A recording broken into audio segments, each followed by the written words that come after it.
Hari Om. Hari Om.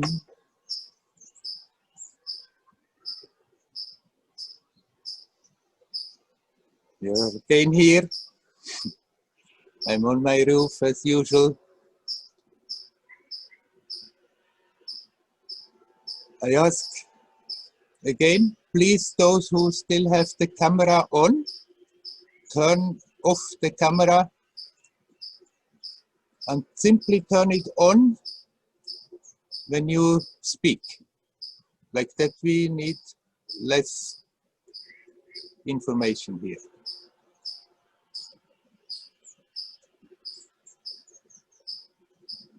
Okay.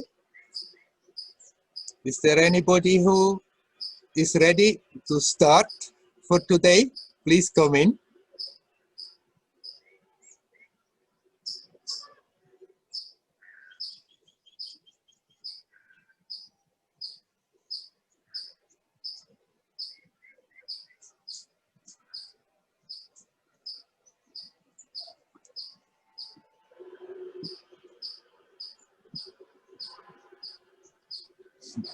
Hi, Werner and everybody. Hello, Udi. Well, do you hear me? Yes, I hear you. Yes. I was busy this week thinking about the meaning of value and values. Mm-hmm. We used a lot to value things compared to something else, generally, specifically, and then even giving, using this thing to give to something its values. But it's easy for me to think about values in the meaning of moral issue and not in any other fashion. Can you say something about the meaning of value and values? Right, I didn't understand. You are used to think on what, in what context? I didn't understand the word you said, mole or something. Yeah, no, there's a meaning. From time to time, I say that this thing is more important to me than the other one. More, yes. Okay. On the other hand, more theoretically, when we speak about morality or moral, then we're thinking about more generalized about values. Values are actually there as long as we give them. You cannot say there are absolute values in the universe. All in this creation is the play of the same divinity. But then, in the relative life, as human in this world, we are being taught some things are more valuable than other things, and we are taught to struggle for the valuable things. But the values, they keep quite changing from one society to another. But what we have been taught is valuable in one place may not be valuable in another place. That may be things, but that may also be ways of behavior, characteristics that in one place they are being considered as valuable, not in the other one. Now, what does that mean for you in your life? I think that one can learn to develop one's own value system a bit liberated from what we have been told, what we have been conditioned with while growing up. Sometimes they may overlap, but sometimes they may be quite different. And the more you become self-conscious, the more you will value whatever helps you to grow, whatever helps you to be more conscious, whatever helps you to be in touch with yourself, with life, with the present, with the timelessness of the now. The more you are conscious, the more your value system will shift. That automatically whatever helps you to remind, helps you to connect, will be more valuable than whatever pulls you away. Out of habit may still be pushed to do a lot of things that rather have the tendency to pull the attention away from that connection. But then always there is that sour taste with it, that it's not good that I'm thinking like this, not good that I'm feeling like this, not good that I'm doing this, even if the society gives value to the things that we are doing. So there is no absolute in that valuation, but you are well advised to listen to your heart, that automatically the more you become conscious, you will value more what helps you to be in connection with that consciousness, that you are learning to be awake and alert, and whatever is somehow befuddling the mind and is rather giving us the feeling of being disconnected, that we value those things less, even if they are valuable in society. So you even would say that there is no anything that is absolute other than the divine mother or the divine force? That's beyond values. It simply is. No matter what value that we are giving to that or not, whether we are worshipping that or not, whether we believe in that or not, that simply is and doesn't really care about our human value system. The value system is for our mind, and as long as we are in the mind, then it's good to give values to those things that help us to go beyond the mind. But beyond that, really, there is not a value system. Not in the human sense that we are being taught what is a value, what is not a value. It's not so easy for me to think the same, because I had the feeling, a strong feeling, that most of my life is guided by some laws of morality that I accept them as having a big value. Right. But not using this word, but my life are guided by those things. Right? But what you have not understood is that you value those moral ideas that have guided you because they help you to be at peace with yourself, because they help you to connect with yourself. If you follow those, then you are relaxed and more at peace. And if you act against your moral system that you have, then you feel estranged from yourself, you don't feel at ease with yourself, you make yourself reproaches. So it's, yes, you're right, they have their value, and their value is because they help you to be more in harmony with yourself. It's not that they have an absolute value. Okay. Look, there is a story of Swami Vivekananda. He went to Tibet, and in Tibet the habit was that when in a village a girl married a boy, then automatically she married also all his brothers. So all the brothers, they had their fun with that girl. And when Swami Vivekananda heard about that, he was totally shocked, and he said, how unmoral you are living, this is terrible what you are doing, and told them that there should be one man, one girl, that is morality. And they said, but what a selfish fellow you are. So you would think you would want a woman all for yourself. This is value. And he understood, hey, wait a minute. It's just because I have been thinking all the time like this. It's just because my society was totally saying one man, one woman, that is right, and all else is not right.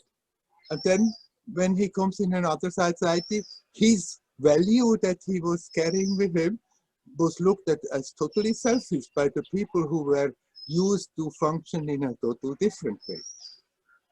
It's relative.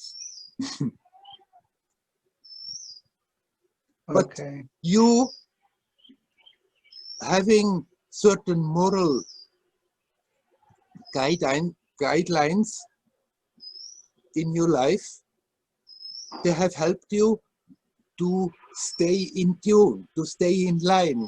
And when you stay in line, then you are at peace with yourself.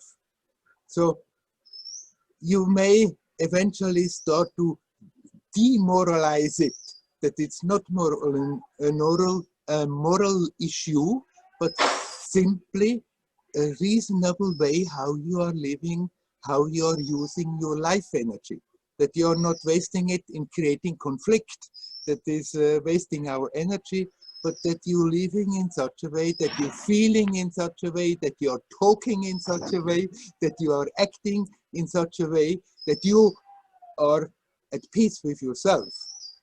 Even if it's not necessarily always in harmony with what everybody else thinks, as long as you think it's right, you are at peace with yourself, and it's easier to relax and connect.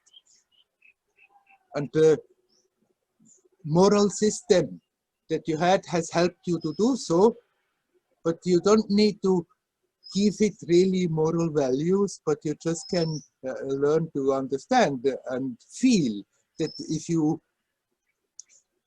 behave in certain ways, then you're connecting. And it has the tendency that consciousness becomes expansive. And if we are acting against it, it has the tendency to contract consciousness, make it small. And of course, then we are unhappy and feeling not at peace with ourselves. Thank you so much. You're welcome, as usual. Hari Om, Hari Om.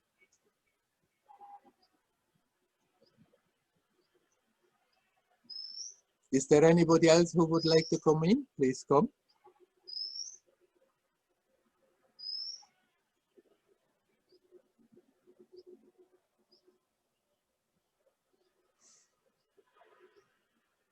Okay, then I will talk about the question. Mariano from Argentina has asked again about his meditation.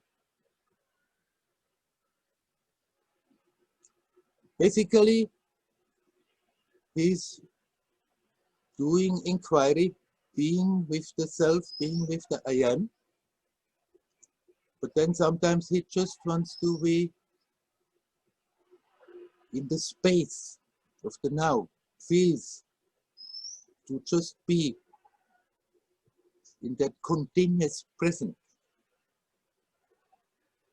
And he thought it's the same, and yet when he does so, he feels they are not quite the same. And now he wonders what he should do about it. Actually, ultimately, they really are the same. But the mood is slightly different. And so it would be valid for you to choose one to make it as your main approach. And I would recommend you to just stay mainly with that I am. It's not that you have to somehow ask, who am I, who am I, who am I, who am I? And eventually it clicks and you understand and you get it. There is not something to get. Not stay with that I sense with the idea that you go deeper and somehow you start to get it, you start to understand it, you start to discover something that is hidden there, but just come back and stay with that I am. But then actually the two can start to merge, that being aware of that basic sense of I am, that is there prior to any sense perception, prior to any feeling, prior to any thought. It's there all the time. And it's not so much that we have to ask, who am I, with the idea that we understand it, that we discover what it is, but simply that we come back to that sense, I am, and then let the experience take care of it, let the experience unfold. But the more you come to that I am, the more it will become actually expansive, like space. And then the two seemingly different things, they start to merge together. But for the mind, for the practitioner, it's a bit easier to have something to hold on, and it's easier to hold on to that sense of I am, and sometimes you can reinforce it with the thought, I am, or with the question, who am I? Not trying to get an answer, just connecting with that sense, I am, I am. And then let it become more and more spacious. Then this I am is in that continuous present that you have been talking about. So it's, if you try to be totally abstract in that, it's easier to just dream away without being quite aware of it. If you have something more concrete to hold on to, like the I am, then you become easier aware when you start to dream away, and you can bring the attention back. So I would recommend stay with that I am mainly. But then if sometimes you feel just, oh, now I have a bit enough of it, then okay, just open to vastness, open to infinity. You can very well do that in between, and you can come back. And more you will find that the two will merge. And then staying with that I am is not more an effort, and not more something that you start to feel bored about it after some time. So they are not really different, yet there is a slightly different mood to it, and it's a bit easier to keep the attention on track, connecting with that I am, but at the same time, let that experience of that I amness unfold and expand, and then it becomes beautiful. I hope I have answered your question, Mariano. Is there anybody else who would like to say something? Please come in. Hi, Werner. Hello, Shridev. Om Namah Shivaya. Om Namah Shivaya. I had a strange experience 3 days ago, and I need some clarification about it. And I was, it was in the evening, and I was relaxing on my balcony in front of Arunachala. And I did the turn to look inward. And at the same time, I was looking at myself. Yeah. And I felt a very, very big burn in my heart. And suddenly, I was looking something far away.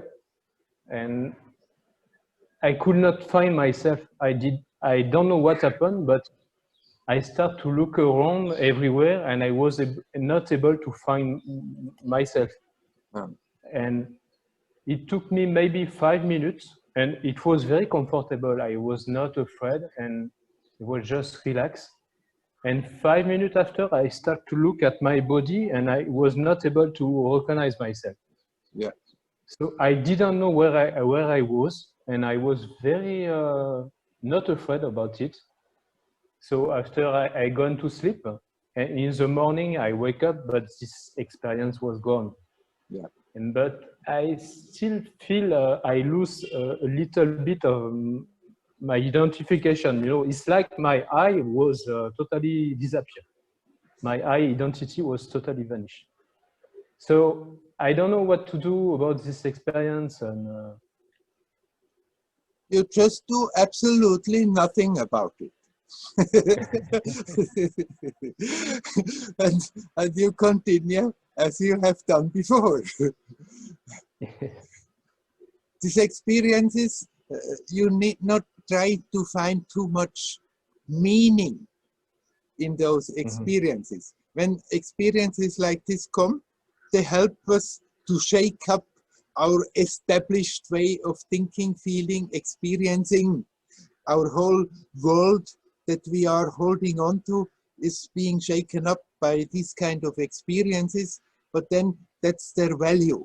And you need not try and figure out, did it mean something more, or what should I do with it? Okay, it was there, it came, it did something, it left. If in an experience there should be a message that comes to your mind that you understand, then it comes and it's so clear that you don't doubt it. And if that is not happening, then you just accept, okay, it's an experience, it does something. You may be aware of certain aspects what it does, you may not be aware of other aspects what it does, and you just can let it stand like this and accept it, and you come back to your usual approach, to your usual practice. Okay, okay. It's not that an experience like this tells you you should do something else. Yes, I don't have to follow this and try to Try go to back in this reproduce it, and no. No. Okay. Okay. Because experiences can be very confusing, and then we do also interpretations of them, and then we can get into very tricky waters. You just come back to your usual approach. If such a thing happens again, then let it happen. Let it be there as long as it's there, and let it go when it goes. But I don't know what to do now with my technique, because I had a kind of revelation, and now doing the turn for me is appear like I'm losing some time. It's because the recognition that I had that was doing the turn was actually appearing into the mind. Yeah. And suddenly I realized that I was watching all of this, and everything was appearing in front of me. Yeah. So now if I do the turn, it's like I go back in my old sadhana. I feel now to look directly from the first position of the self, or I don't know.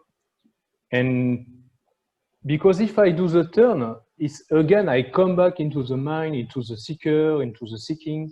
Yeah. So I truly, really, I'm not clear about it, and maybe in between two waters. And if you are simply here now, connected, conscious of being, then you need not turn from anywhere to anywhere.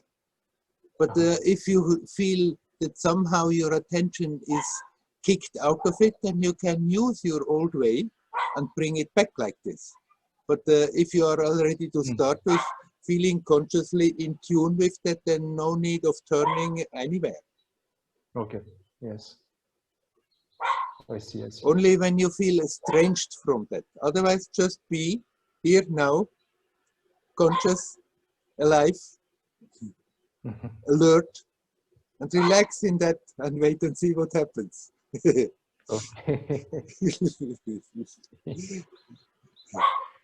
So now trying to reproduce experiences.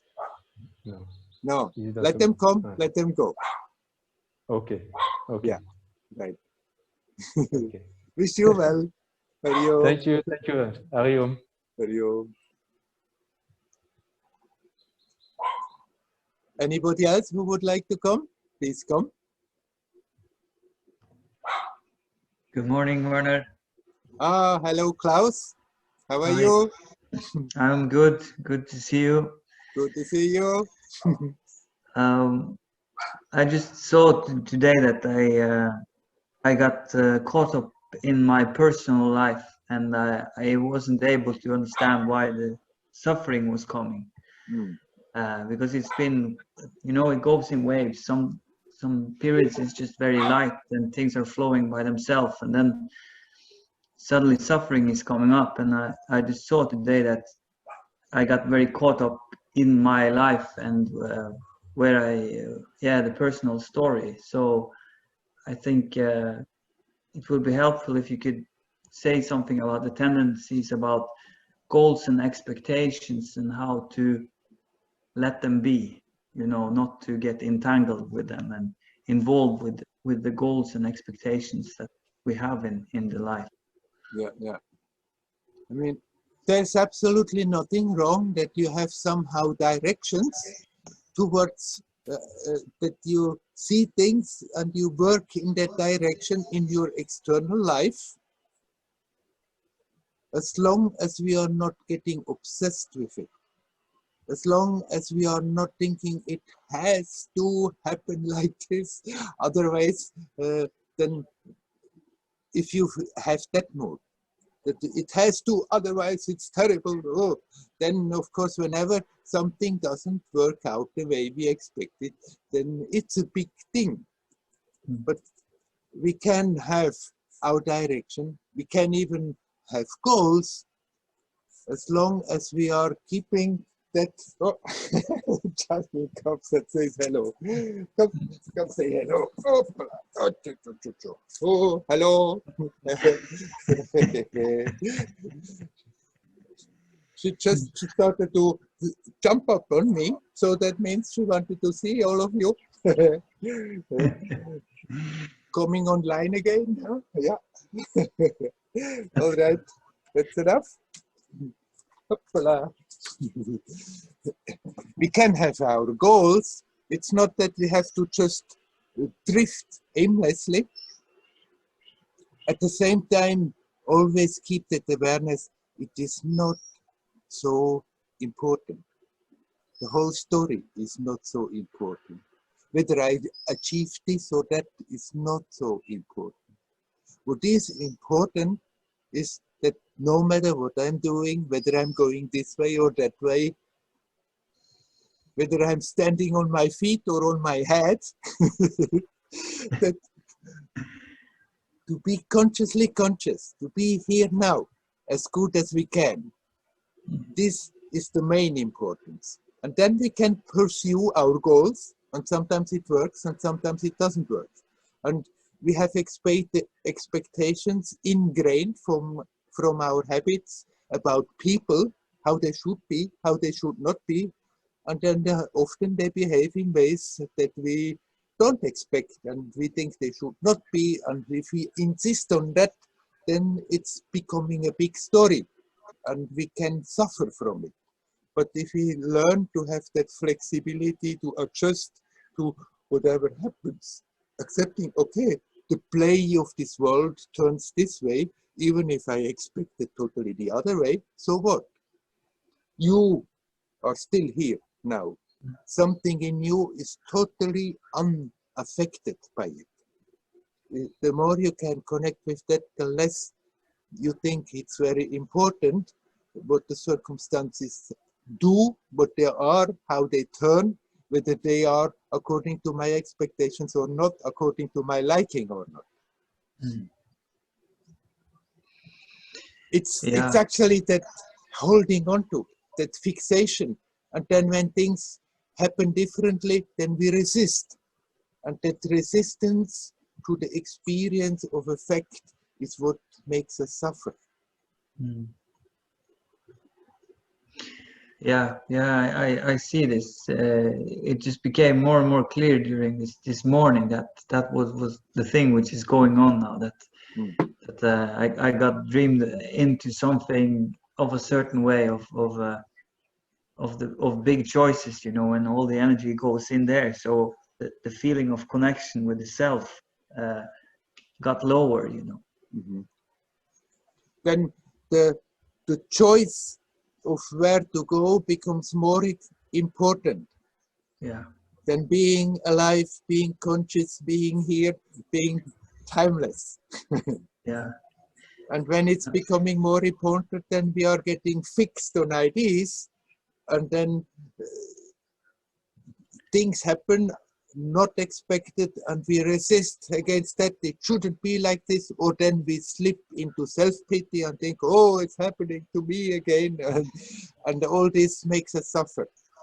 It's losing that flexibility with the play, with the level of the play, because losing the awareness, it's not that important. It's play, it's a magic show. It's where we have tuned in with our consciousness for some time to learn, to grow, to outgrow, to gain experience, and not to take ourselves and our petty little stories so serious. Mhm. Yeah, I heard you say that to me before, and I think I heard it in my mind also before I was starting to talk to you now, that it's not so serious, you know, the whole thing. So it's a key point for me, that, and I also felt like this the experience is changing. So the experience is also of that which is which can't be seen, but it's here. So also it's easy to make like a division of formlessness and the form also, and can also create like a separation between those two. But, Yeah. but is there really a separation? No, no, they are two aspects of the same mystery. They are not really separate, but the forms invariably keep changing all the time. Can do what you like, it still keeps on changing all the time. Can hold on to and want to keep it the way it is, and it changes in spite of that all the time. And that which is not changing is the formless, and is not affected by those changes. And that is your home. Make that in your home, and then you can play with the manifestation, with the forms, with the ever-changing forms. You can put all your creativity and your enthusiasm and your beauty into it. It's not that we have to become like stones and okay, I'm unchanging. And you can be alive, fully alive, at the same time not take the game so serious. Remind yourself, hey, it's a role I'm playing in the theater. It changes all the time, but that which makes the whole experience possible, it's not changing and it's not affected by it. The more you are rooted in that, the less important it comes. That doesn't mean your capacity to express yourself and your creativity is diminishing. It may even increase. Mhm. Yeah, it's good you broaden that up, because it can be a bit static, you know, that you have to be that formless, and it's very strict onto one expression of that peace and silence, and but also that it can be everything, and there is no limitation of the creativity with this. Right. On the level of the mind, when we think about it, then yes, just be peace and quiet, unchanging. It may sound a bit dry, a bit boring, but it's everything else than that. It's really the juice of life is coming from that. All that beauty of existence is bubbling out of that. It may feel sometimes when we try to withdraw the attention and go more in that direction, it may feel a bit dry because we are still very much busy on the level of the mind. Mm-hmm. But the more we let that go, the more grows that awareness that actually all that we ever thought is beautiful and really makes life juicy, makes it worth to live, comes out of that and not from somewhere else. Then it stops feeling that that feeling that oh, this is just dry and so it's like that. It's not. It's life. Finally, at last. Yeah. Okay. Thank you very much. You're welcome. Wish you well. You too.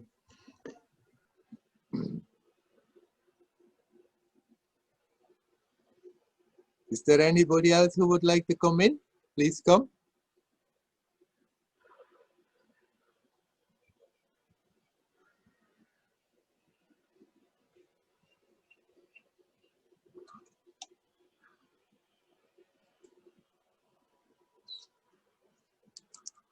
There are 41 people here. Nobody has anything they want to talk about?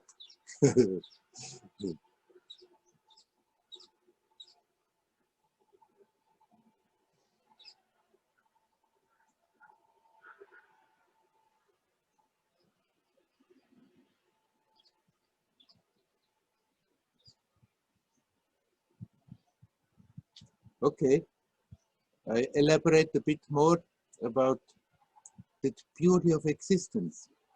In the Indian tradition, once you turn spiritual, often all the expressions about this world, they are very, very negative. It's Maya, it's samsara, it's something that you really want to get the hell out of it because it's so terrible, this world. And the goal in the tradition is being put that, okay, we have to suffer, we have to struggle, we have to do things, and if you are not getting there this life, you are born again, and then we have to struggle further until we finally get liberation, meaning liberation from that compulsive circle of birth and death and rebirth and death. And this world is a terrible place.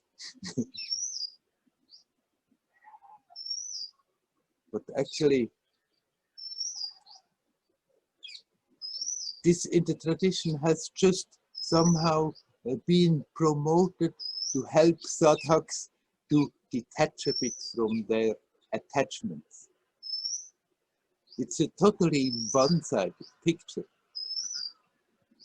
If you are not watching the news, reading the newspapers, and think what people are doing and how terrible and terrible it is, but just look out of the window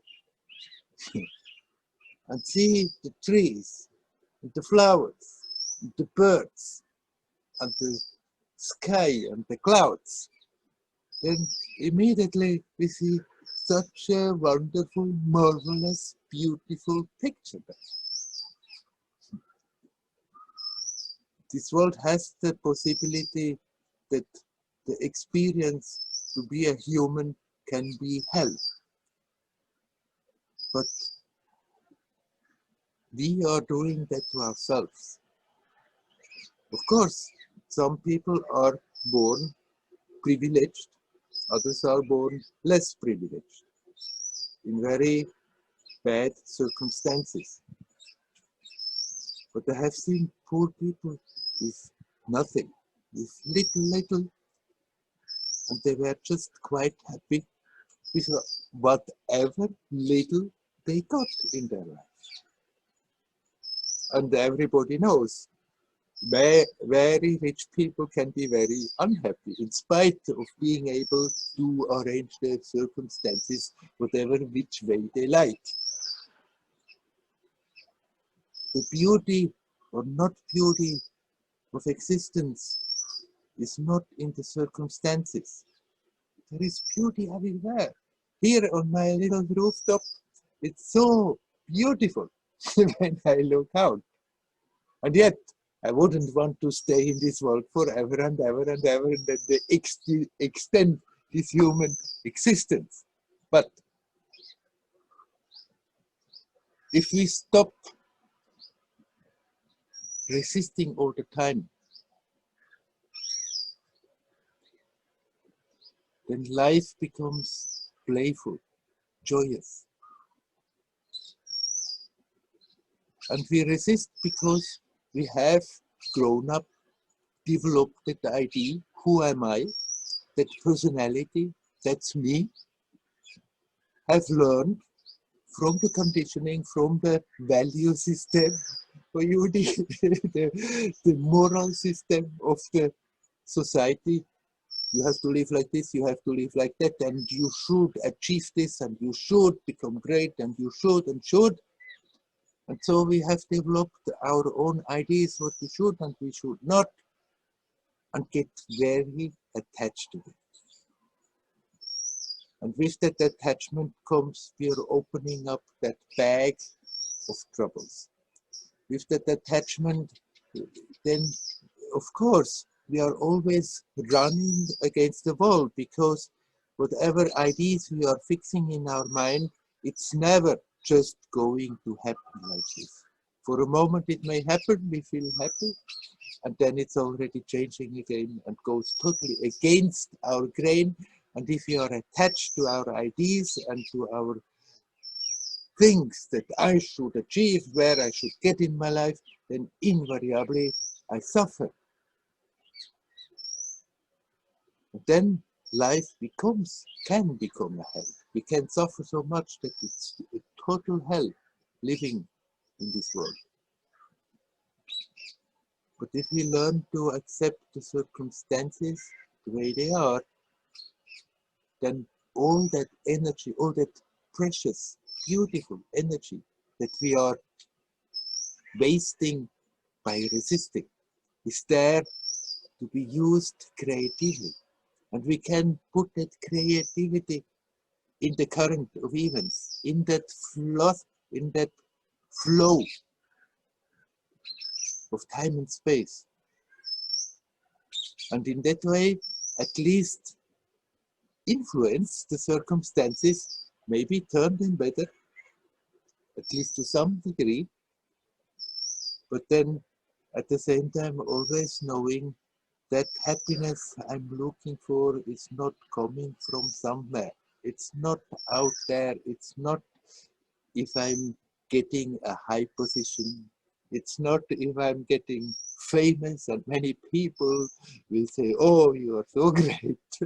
It's not in the amount of wealth I can accumulate or possessions. It's not in a relationship. That happiness is just simply an aspect of existence. And if we are not resisting, we have access to that, no matter whether we are in extremely poor circumstances or whether we are in rich circumstances. Whether we have achieved what goals we have set in our mind or whether we have not achieved. Whether people praise us or whether people blame us. So we don't have to condemn this world like the tradition does a lot in order to give us the idea to go beyond. We just have to learn to detach, to straighten our hooks. Nisargadatta said once to one person, you are like a bundle of hooks and you are walking through a world that is made out of rings. And so you are always getting hooked left and right and everywhere because all these rings, they hang on to you. But that doesn't mean you have to go around now and try to destroy all these rings that are there. You never can do it because there are always new ones. All what you have to learn to do is to straighten out your hooks. Then you won't cling anymore. Then you can dance your life. Then you can playfully go through your life without getting stuck all the time. It's not that we have to condemn this world in the hope that in a future world, in a future life, in a future way of existence, finally we can be happy. That happiness is an aspect of existence. It's timeless, it's spaceless, it's here, it's now. It's never absent. It simply depends whether we learn to bring your attention back to that, learn to relax in that, learn to dive in that, learn to function from that perspective, and then this world is not a bad world, it's not a good world, it's just as it is. There's so much beauty in it, there is a lot of ugly stuff happening, no doubt. It's not that we have to artificially try to say everything that is happening is beautiful, no. If we watch the news, if we read the newspapers, if we see what's going on in the world, people do terrible things. It's no point in denying that. And it's hellish what people can make out of this human life. It's no point in denying that. That doesn't change the fact that simultaneously you look out, you look at the tree, and there is just sheer beauty. The beauty of existence expressing itself. This world is not good, this world is not bad, this world is just a place where we came to in order to get richer for the experience.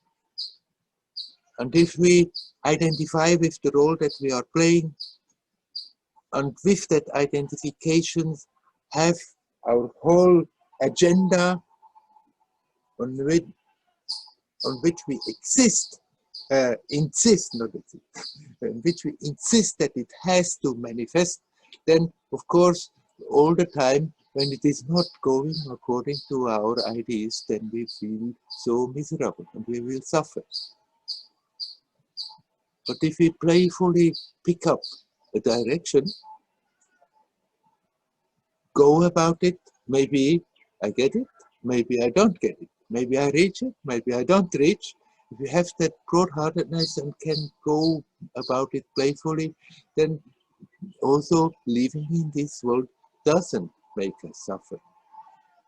Sometimes it's pleasant, sometimes it's unpleasant. That can be changed. As long as there is a body living in this world, it's just a continuous change from a pleasant moment, an unpleasant moment, a pleasant moment, an unpleasant moment, pleasant circumstances, unpleasant circumstances. But we don't have to suffer. We don't have to feel poor little me, self-pitying, when things are not going our way. And if we don't do that, then we can be aware of the joyousness of existence, even if things are going against our will, against our grain, even if we have to see terrible things, then there is still that awareness, but there is that joyousness of existence bubbling. And with that perspective, we are also in a much better position to influence the circumstances creatively, beautifully, in a positive way.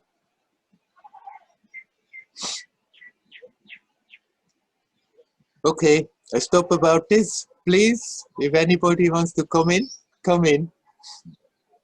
Hello, Werner. Hello, Andrea. Hi, thank you for your words. You're welcome. Everybody is welcome. I was watching a documentary on Papaji yesterday, and they show a little video of this analogy about the screen at the movie. Yeah. And there was something that wasn't fully clear, and I wanted to ask you to clarify a doubt I have about that analogy. It's showing an image on TV, and there is a man sitting on a couch looking at that TV. Yeah. And then it shows that actually the man sitting on the couch looking at TV is appearing on another screen. Yeah. So that is so. My question here would be, which one is the position of the self? Like, can we understand that the self is that second screen itself that somehow knows what is being projected? Or is there something that from outside that second screen that looks into that second screen? Look, images are images. So actually you should ask this question to those who made this image. After all, they just try to convey a meaning. Mhm. So you can, of course, if you want, for that image, you can say that you are the second screen. But in a way, you can go even a step further and say, actually, you are that which makes that whole damn experience of the first and the second screen possible. Okay. Look, image, they are not really there to explain reality and what's going on. Images are there to give you somehow a pointer to convey a feeling, to and not so much that you understand reality, Okay. that you finally understand what's going on. So don't hold on too much to the details of an image. Either you get it or you don't get it. It's not that you have to understand it in order to go deeper, because, I mean, an image is always very limited. We just pick it up and want with the image convey some sense, some sense of experience, some feeling, an aspect of an experience that cannot really be put in words exactly, and then through the image we make it a bit an opening. But it's Yes. not a matter of finally, totally, completely understanding. Okay. Yeah, because when I watch it, it's like something is grasped at some level in what it's trying to say about this watchfulness, but then when I try to analyze it with my brain, it doesn't click. But it doesn't have to, right? It's more Doesn't of have to. a intuitive understanding, and it's enough to leave it there. Right, and if somehow this image is not somehow resonating with you, then you don't worry about it. Actually, you can see there's always another screen behind it. You can and you can go on and on, and there are infinite screens.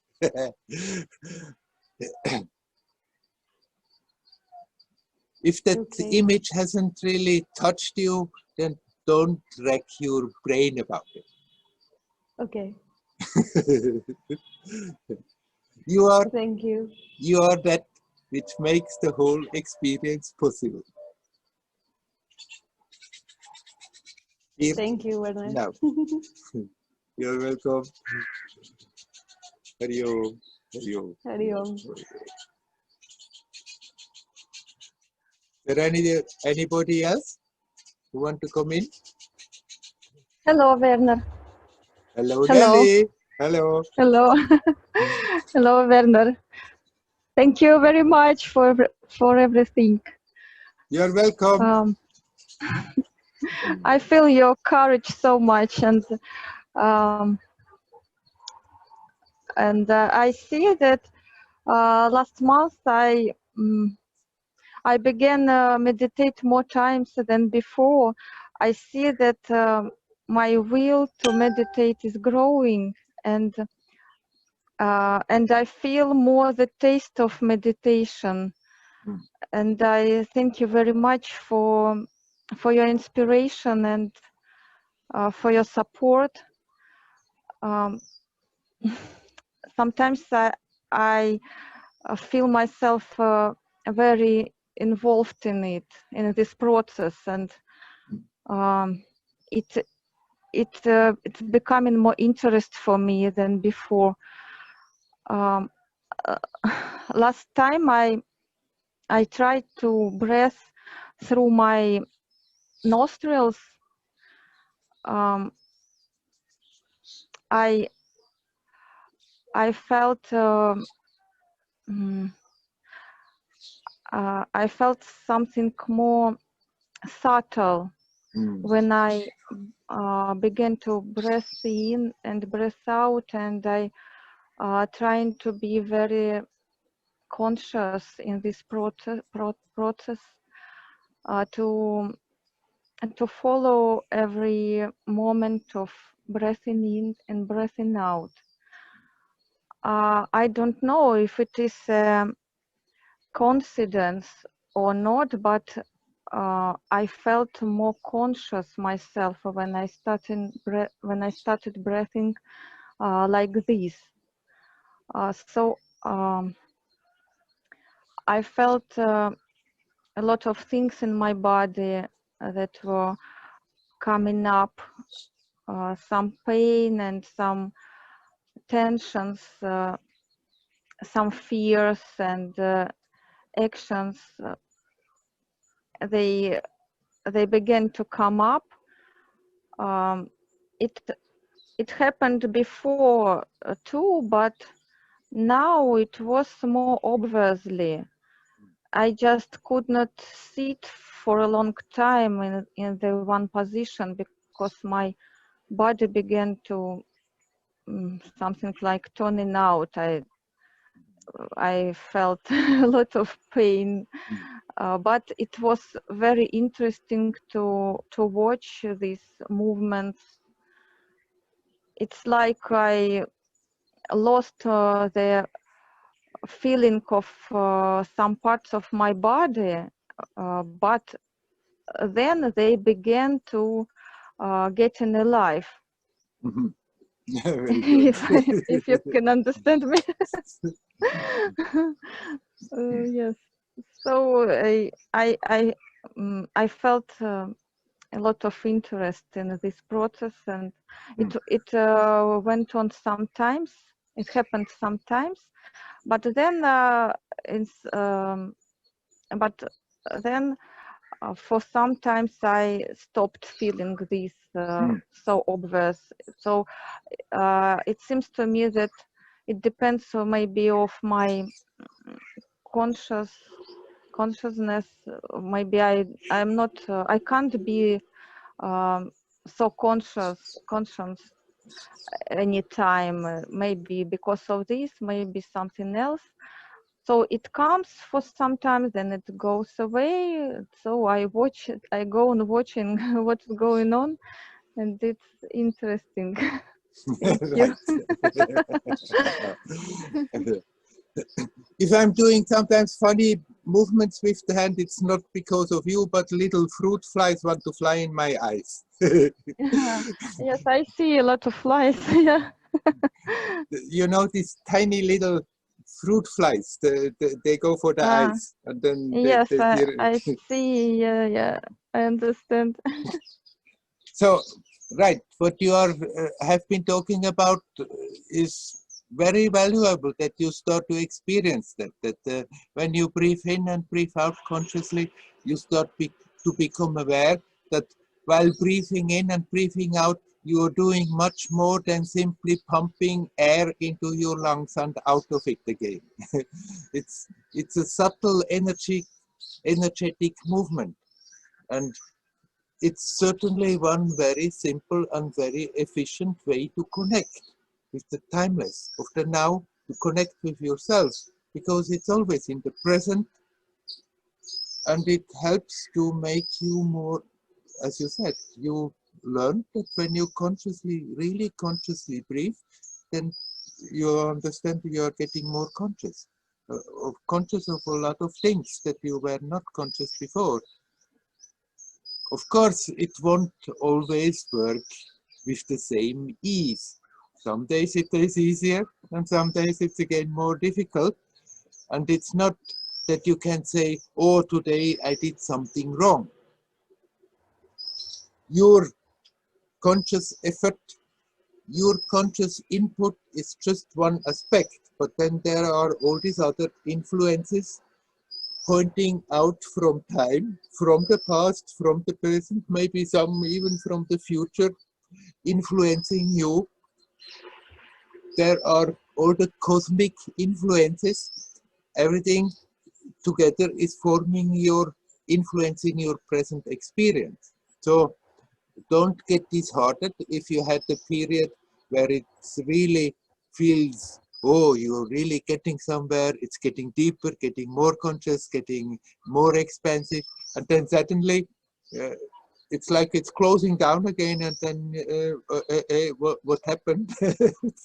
It doesn't feel not even like before, let alone going beyond that.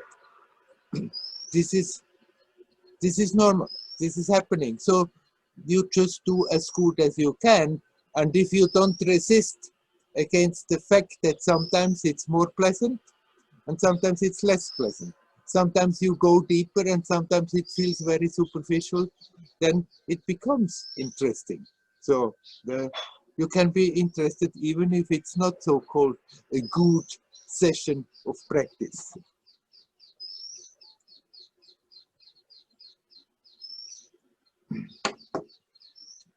It's, oh, I think I have to, sorry quickly, I think I have to do something about the battery.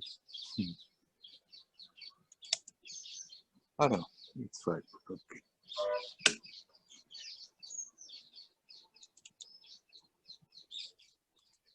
I'm still here. So this is how it goes, and if we don't resist against that, then even that becomes interesting to watch. That's good that you say that. Actually, the whole damn story can become quite interesting. Yes. Yes, it is. Yeah, playful. Then that playful element comes in. Then even your spiritual practice becomes playful. And then it's fun. Then it's not the heavy duty we have to do in order to get somewhere, but it's one way how the joyousness of existence can express itself by doing spiritual practices, by doing conscious breathing, by doing this kind of stuff. Yes. Thank you, Werner. You're welcome, Nelly. Continue like this, that's good. Okay, thank you very much. Hari Om. Hari Om, Hari Om.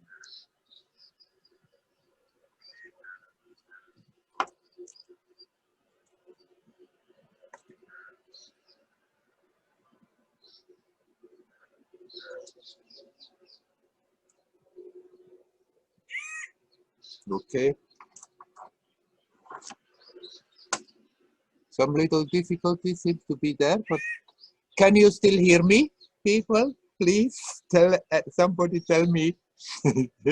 Yes, we can hear you. Ah, very good. So, is there anybody who would like to talk?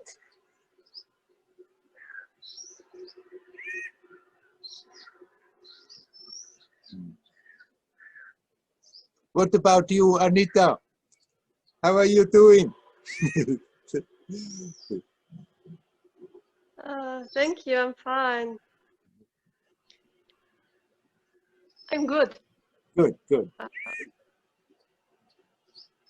About the question, yeah, there's something I would like to ask. I'm not quite sure how to put the question. It's about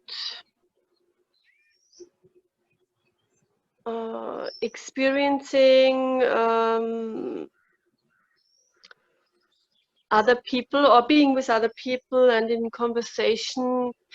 I find it sometimes so it's a lot of mind stuff happening, and that doesn't interest me. But if somebody asked me, how are you feeling in this moment? How are you experiencing life right now, or something like that? I feel very touched, and I wonder if this is because I've heard that feelings and thoughts, it's all a way of a kind of illusion. But still, it's like it touches me, and I wonder, is it because it's more closer to the now? What, if somebody asked me, how are you feeling now? Right. And then life and the true being is now, is that the reason why it touches me more, or why it makes me feel alive, even, to connect with now? But from myself, I would like to be able to share more from this space with other people. I don't know how to do that. You know what I mean? Yes. To feel alive myself more. Yeah. Yes, right. To call this an illusion is just also one way of talking about. It is not an absolute reality. Of course, it is relative, but it is as real as your experience. Now, like when you go to sleep and then you dream, and while you are dreaming, your dream may feel very real. You may be totally convinced that what you are dreaming is real. And then you wake up and say, oh, it was an illusion. It was just a dream. But while you were experiencing, it was real. At that moment, it was a real experience. It was as real as your experience.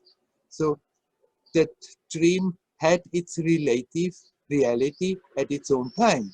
And so this moment is real because you are alive, because you are experiencing, because you give that reality to the present moment. And so somebody who asks you about your feeling now, in a way without knowing that they are doing it, they help you to remember, hey, come back to the present, come back to the now, and there you are touching something alive and real, and that is what you say, it's touching you. Here now, it's true, it's real as your experience. It changes all the time. It's not real in the sense that it stays. It's continuously in a flow. Like a river is flowing, the water is always new, but yet it's still, the river is there, a reality. The river of events, of happenings. One moment follows the other, it's continuously flowing, and yet that river of time and space is there. It's simply all the details that we usually hang on to, they are not as real as we are thinking. They are, and so sometimes from the philosophers it said, hey, it's all illusion, it's unreal, it's not there. But it's there as an experience, it's there as an appearance, momentary, it's real. And that life is expressing itself in feelings, in thoughts. You don't have to be attached to it. You don't have to have aversion to feelings that you don't like and think, oh, they shouldn't come. And you don't have to try to hold on to feelings that you like, that feel pleasant. They come, they go, but they are nothing wrong. They are part of how life is expressing itself. So it's nothing wrong with your feelings. It's nothing wrong with thoughts as such, basically. Thoughts are a beautiful instrument how we are capable of forming consciousness into reasonable thoughts. It's a beautiful tool how to express that inner beauty. Simply the trouble is that we have gotten so attached to thinking and then started to think all the time, and now we can't stop it. That's the trouble. Yeah. It's the attachment to feelings, the attachment to thoughts that creates all the trouble. But the feelings, the emotions, the thoughts, the sensations, they are not wrong. They are expressions, they are manifestations of yourself, of reality. Momentary expressions, no doubt. There's not something permanent that we should try to get out of it, but momentary realities, momentary expressions of reality nonetheless. Now you ask, how can you give more of that to others? You just be in yourself as good as you can, and it starts radiating all by itself. It's not that you have to learn the trick how you can give more of that to others. It's not a trick. Just be here now, conscious, consciously alive. dive into that, get rooted into that, let that joyousness of existence flood your experience, and then it will express itself. It's not that you have to do something special about it.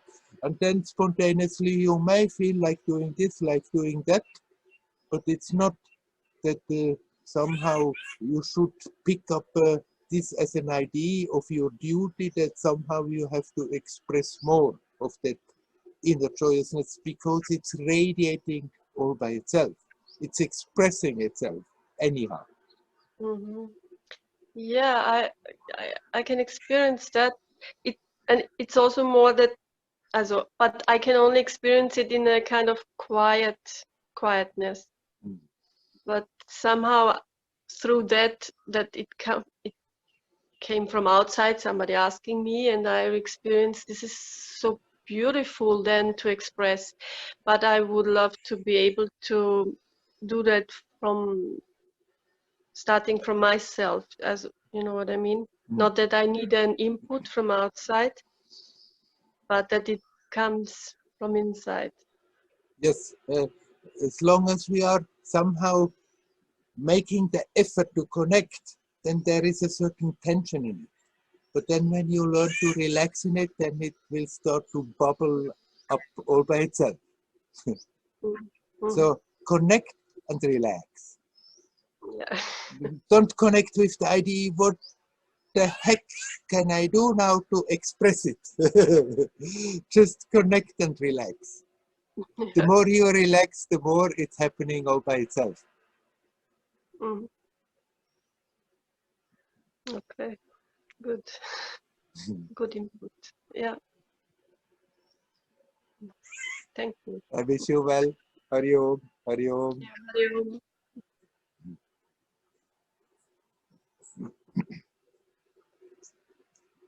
Is there anybody else who would like to talk?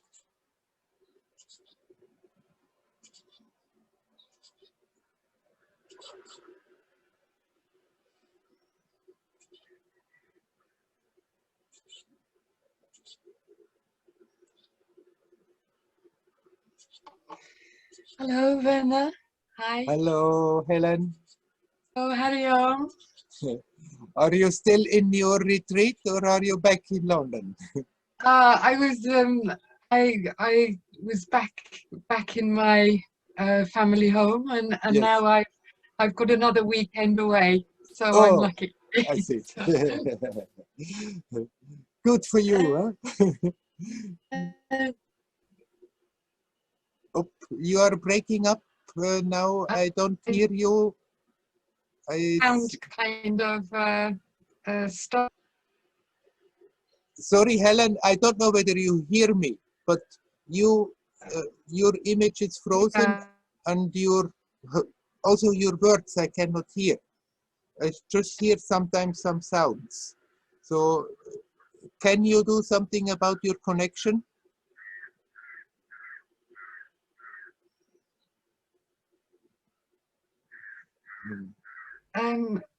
I will chat. I will chat. Oh, now I hear you. Now you are again moving and I can hear you. Let's try. Yes, same here. Yeah. Yes, same here. Yeah. Same here. So the question actually is about the universal mind as opposed to my mind, suffering as opposed to my suffering, and universal body as opposed to my body. It's more about the universality of experience, that in fact there is not such thing as me, mine, but that this is all universal. I don't know if I'm phrasing it very well, but it's something that's touching me right now. Yeah. Just a question, technical. When it stopped, could you still hear me? No, it was, I heard sounds, but same. it was kind of, Same yeah, here, it was, right. Yeah. But in case your image stop, I just will continue talking, and after that you can listen it on the recording, huh? Ah, you have stopped again. Okay. Okay, I think what I may do is switch my video off. Yeah. Yeah. After that, Shall I switch my video off? Maybe that will help. up, try, yes. Okay. Okay. Can you hear me, Helen? Well, Yes, now for a minute it stopped. Now I can hear again. Yes. Yeah, okay. Now you're asking the personal mind versus the cosmic mind. And how, in a way, you have difficulties to accept that there can be also a reality in a personal mind. Something like that, I understand. From what you have been saying. Is that the gist of it? Yes. Right. Yes. Right. Yes, there is a cosmic mind. There is a cosmic intelligence that is running this whole show, this whole universe. You can give that whatever name you want to give, or you cannot give it a name, but there is that cosmic mind, there is that intelligence that is at the base of this creation, running this show and somehow holding it together. And there's nothing in this manifestation that is not connected to that, that is not an expression of that. Can we call it God's will, this, this cosmic intelligence, just to have a word that is more common? Let's say everything is God's will. Within this creation, nothing can happen that is not God's will.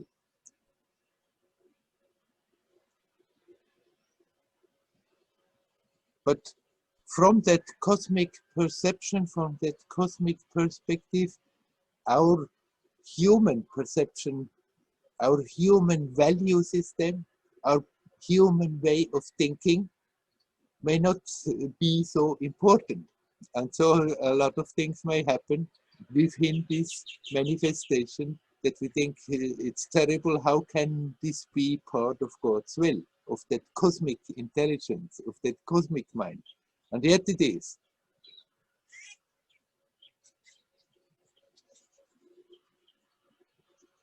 Although I just said a little moment ago to Anita, this is not just an illusion. This is real, momentary, as an experience. And yet, if we out of that start to construct our reality, our world, our solid, real world, then we have to accept, no, it's not as real as we think. It's a magic show. And that consciousness, our consciousness is diving into this magic show and is playing. And part of the divine will, part of the cosmic will is that there are something that you can call a personal mind, that consciousness has its own uniqueness in many, many, many, many different forms. Essentially being part of that cosmic intelligence, of God's will, of God's essence, and yet have something completely unique and beautiful. That's how that divine reality is expressing itself again and again in ever new and new forms. Now this personal mind is not of any different stuff than the cosmic mind, and yet it has its own uniqueness. But we don't have to create that sense that we have created of being separate, that me, I and my mind, I'm separate from all the other minds, from all the other beings, from all the other things that exist. You're connected with everything. You're connected with everybody. You're part You are an expression of that divine mind, of that cosmic mind, of that cosmic essence. And this unique personal mind has the potential to tune consciously into that cosmic mind. We don't have to be locked into personal limitations. We can learn to feel that we are connected, and already that sense of separation will be much less when it becomes an experience, even if you are not capable of experiencing the content of whatever you are experiencing. But when that sense of separation disappears and you start to live with that consciousness that you are connected with everything, then already that limitation of a personal mind is completely different. It's becoming more and more expansive, and we have the potential to tune in to that cosmic mind, still retaining its own unique flavor. It's all that one divinity, it's all the play of that same divinity, and yet in that same oneness, in that same divinity, there is the multiplicity. There is no separation, but there is uniqueness.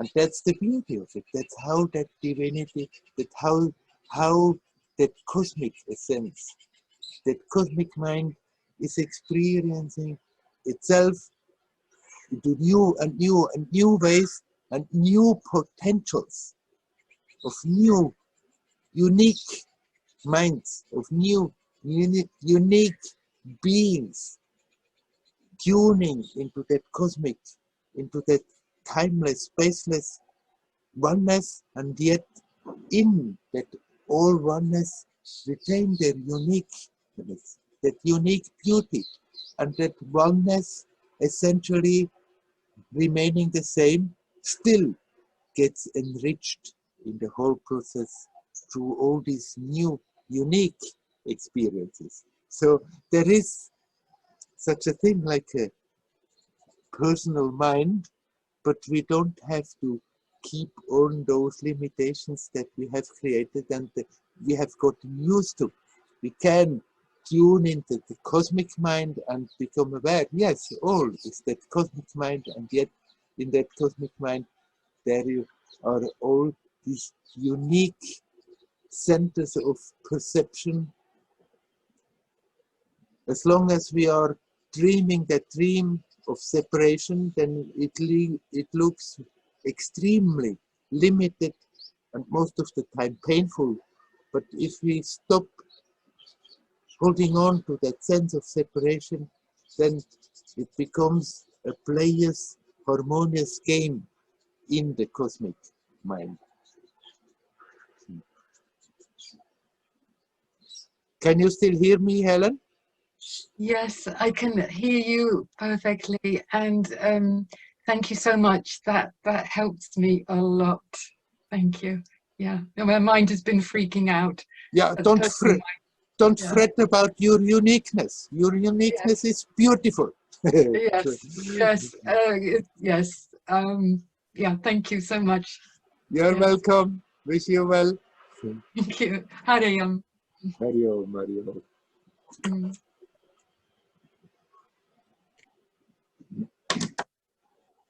Is there anybody else who would like to come in?